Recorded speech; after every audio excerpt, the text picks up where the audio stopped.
बिस्मिल्लाहिर्रहमानिर्रहीम। अस्सलाम वालेकुम। Welcome to JICA with तल्लत। कैसे हैं आप सब? अल्लाह आपको अपनी अमान में रखे, जहाँ भी रहें शाद रहें, आबाद रहें। आज मैं आपको लेमन ग्रास का कावा बनाने की रेसिपी बताने लगी हूँ। ये इतना अच्छा और इतना फ़ायदेमंद कावा है, ख़ासकर सर्दियों में जिसको नज़ला वगैरह खांसी वगैरह हो तो ये कावा बनाए लेमन ग्रास का, तो इतनी जल्दी उसको इन चीज़ों से, सारी बीमारियों से निजात मिल जाएगी। आपने मेरी रेसिपी को गौर से देखना है। जो चीज़ें मैं अंदर ऐड कर रही हूँ वो सारी चीज़ें आपने डालनी है। चलें जी, मैं आपको बताती हूँ ये मज़ेदार सा कावा और ख़ूबसूरत सा कावा किस तरह तैयार करते हैं। ये लेमन ग्रास के पत्ते हैं, आप लोगों ने देखे भी होंगे। तो ये मैं किसी के घर से नहीं लाई, ना मैं ये मार्केट से लाई हूँ। ये मैं अपने लॉन में ख़ुद लगाए हुए हैं। और यकीन करें, ये आप नीचे से उखेड़ के उसकी जड़ से, तो ये अपने कहीं भी गमले में लगा दें, कहीं भी लगा दें, थोड़ी सी जगह लेता है तो ये इतनी जल्दी फैल जाता है, फैल के इतना बड़ा हो जाता है। तो आप इसको गर्मियों में उतार के, काट के, खुशक करके बॉटलें भर के रखें और सर्दियों में इनको यूज़ करें। इतना फ़ायदेमंद ये कावा है कि आप इसको बना के एक दफ़ा ज़रूर सर्दियों में ट्राई करें। चलिए जी, मैं आपको बताती हूँ ये कावा किस तरह तैयार करते हैं। ये अंदर अदरक के मैं एक मग में बना रही हूँ कावे का। अदरक के छोटे छोटे 2 पीस लिए हैं, 2 सब्ज़ इलायची, 1 लेमन आपने अपने टेस्ट के मुताबिक डालना है। अगर आधा डालना है तो फिर आपने कट कर लेना है। दालचीनी का 1 टुकड़ा और 1 ये मोटी काली इलायची। ये सारी चीज़ें 5 चीज़ें हैं ये डाल के। ये 4 चीज़ें जो हैं ये आपने लाजमन डालनी है, लेमन टेस्ट के लिए होता है। तो ये चीज़ें डाल के, ये कावा डाल के आपने मज़ेदार सा कावा तैयार करना है। सबसे पहले आपने इसके छोटे छोटे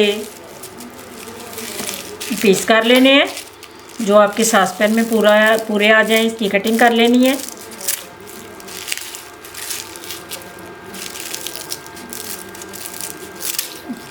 चलें जी, ये इतना 1 मग के लिए काफ़ी है। ये मैं बाकी का साइड पे रख रही हूँ। ये आपने सॉसपैन में थोड़ा सा पानी ज़्यादा लेना है। उसमें पत्तों को मैंने अच्छी तरह वॉश कर लिया था पहले। ये डालने हैं और ये चीज़ें डाल देनी है। लेमन जब तैयार होगा फिर मग में निचोड़ लेंगे।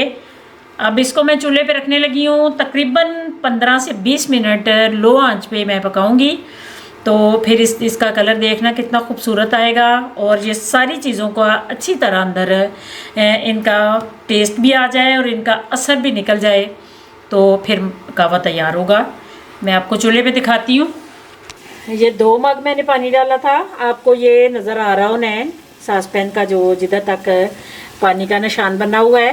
तो तकरीबन 20 मिनट ये मीडियम आंच पे पका है। तो देखें कितना खूबसूरत कलर। ये मैं आपको मग में डाल के तो फिर इसका कलर दिखाती हूँ कि कितना खूबसूरत कलर आया है। और खुशबू इतनी मज़े की आ रही है कि ये आप ज़रूर ट्राई करें। तो आपको इसकी खुशबू भी मज़े की लगेगी और कावा भी पीने में बड़ा टेस्टी लगेगा। लेमन का भी बहुत ज़्यादा फ़ायदा होता है, कावे में यूज़ करें। और लेमन ग्रास और लेमन को मिक्स करके आप पिएँ तो इसके वज़न बड़ी तेज़ी से कम होता है। ये आप 15 दिन पी के देखें कावा, तो देखें आपका वज़न, जिनका वज़न ज़्यादा है, किस कदर आपको इसका फ़ायदा होगा। उम्मीद है ये मज़ेदार सा घर का बना हुआ फ़ायदेमंद कावा आपको पसंद आएगा। पसंद आए तो इसको लाइक शेयर भी कीजिए और ट्राई भी कीजिए। मेरे चैनल को भी सब्सक्राइब कर दीजिए। दुआओं में मुझे याद रखना। अल्लाह आप सबका हामी और नासिर। अल्लाह हाफिज़।